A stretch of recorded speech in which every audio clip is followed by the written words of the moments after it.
कि उनके जो रिलेशनशिप जब वो घर पे आए तो वो ऑलरेडी एक मैरिड पर्सन है, फिर वो उनके जो बाकी सब जो रिलेशन सेपरेटेड सेपरेटेड है, जी। तो अभी उनके जो भी एक्स गर्लफ्रेंड हो, प्रेजेंट हो, जिनको बैकअप में रखा है, सब चीज सारे रिश्ते बिग बॉस में आ गए, तो वो भी कहीं ना कहीं इमोशनली वीक हो गए देखिए, हैं। मैं आपका ना इस बात का मैं समझ गया हूँ आपका क्वेश्चन क्या है। यहाँ पे मैं इस बात का थोड़ा सा ना इसको इलेबोरेट करके आंसर करना चाहता हूँ। मुनावर पे बाद में आऊँगा, उससे पहले आपको ऑडियंस को एक चीज़ बताना चाहता हूँ। एक श्लोक बताऊंगा। इंसान बंधा खुद लेख से अपने, लेख विधाता कलम से हो। कलम चले खुद करम पे अपने, कलम चले खुद करम पे अपने, झगड़ा अक्ल व किस्मत हो। यानी कि आदि कलम विधाता ने लिखी होती है, जिसको कहते हैं दृढ़ प्रारब्ध कर्मा। यानी आप किस घर में जन्म लोगे, कब जन्म लोगे, आपके पेरेंट्स कौन होंगे, ये हमारे हाथ में नहीं है, ये निश्चित है पहले से ही। इसको कहते हैं दृढ़ प्रारब्ध कर्म, जिसे हम चेंज नहीं कर सकते। उसके बाद आप किससे शादी करोगे, ये भी दृढ़ प्रारब्ध कर्म है। इसलिए कहा जाता है दैट जोड़ियां हेवन से बनती हैं। ये फ्रेज हम यूज करते हैं, सारी दुनिया यूज करती है, जोड़ियां ऊपर वाला बनाता है। तो ये भी प्री डेस्टिन्ड होता है।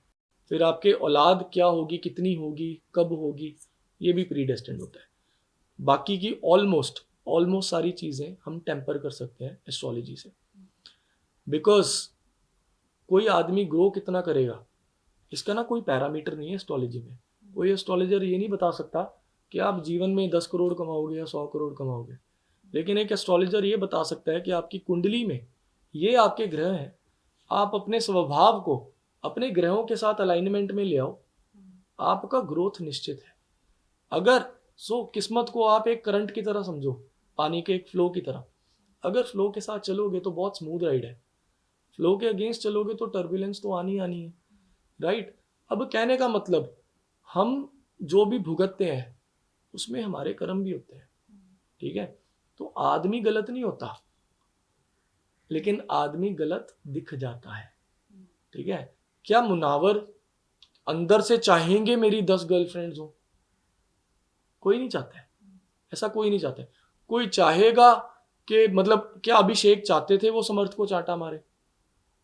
चाहता कोई नहीं है। गलतियां हो जाती हैं और वो ग्रह करवाते हैं उसमें, चाहे मतलब मुनव्वर का एस्ट्रोलॉजी में चाहे इंक्लिनेशन हो चाहे ना हो, लेकिन जो कुछ भी दुनिया में होता है करवाते तो स्टार्स ही हैं जी। हम तो गाइड कर सकते हैं कि ये आपके लिए अच्छा नहीं है, ये आपके लिए अच्छा है। यही एस्ट्रोलॉजर का रोल है। एस्ट्रोलॉजर, कोई भी एस्ट्रोलॉजर, कोई भी साधु, कोई भी गुरु आपका जीवन परिवर्तित नहीं कर सकता है। अगर इस दुनिया में कहीं पर मैजिक है जो आपकी लाइफ चेंज कर सकता है, वो मैजिक आपके अंदर है। एक एस्ट्रोलॉजर का, एक बहुत अच्छे गुरु या साधु का ये रोल है कि उन्हें वो रास्ता दिखाना, गाइडेंस। अब वो गाइडेंस को एक्सेप्ट करना या ना एक्सेप्ट करना वो उनके ऊपर ही है ना। तो चाबी किसके हाथ में हुई?